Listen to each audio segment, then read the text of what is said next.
Welcome to Burlap Teachers. Enjoy the video. Wireless Apple CarPlay pairs using Bluetooth and then moves audio and screen data over Wi-Fi. Confirm your car supports wireless CarPlay before starting a setup.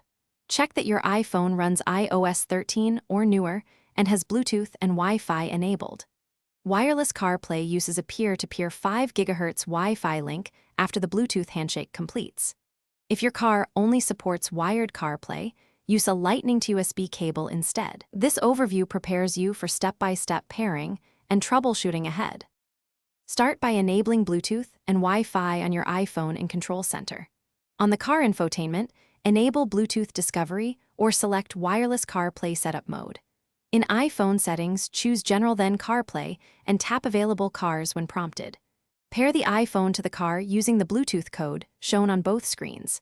Accept all prompts and select Allow CarPlay while locked to enable hands-free use. After pairing, the system will establish a Wi-Fi link for full CarPlay functionality. If pairing fails, first update your iPhone to the latest iOS and reboot the device. Check for car infotainment firmware updates and install them per the manufacturer instructions. If problems persist, forget the car in Bluetooth settings and reset iPhone network settings to clear cached pairings.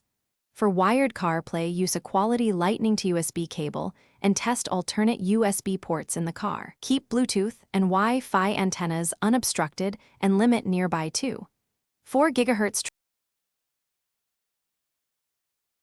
Thanks for watching. Consider subscribing if this video helped you.